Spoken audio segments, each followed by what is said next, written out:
let me share with you what I've learned in these 7 days of Holding Plank Challenge. Stay tuned. Hey everyone, this is Megan. I am so excited. I am thrilled about this plank challenge. I am on a journey to hold plank for 21 days to challenge my limiting beliefs.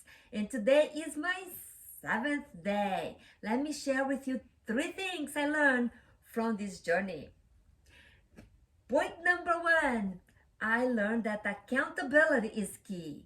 When I decided to go on video on my day 4, I found that brought me to a new level of commitment. So accountability to be on video brought me to that place of incredible commitment to show up for myself and for whoever shows up too.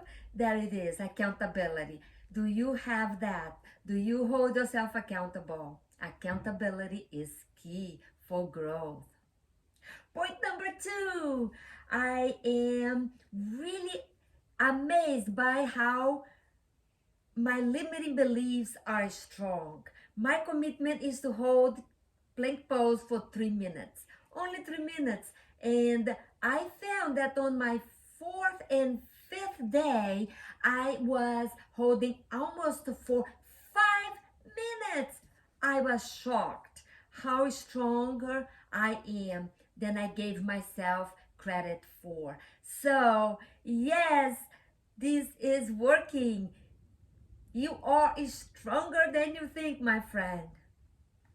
Point number 3, it is about stress your body and rest. Stress and rest. So your muscles keep growing. Your muscles need the time to rest so they can repair the mini tear on its fiber to grow back again. So today is my 7th day and it is the time for me to rest.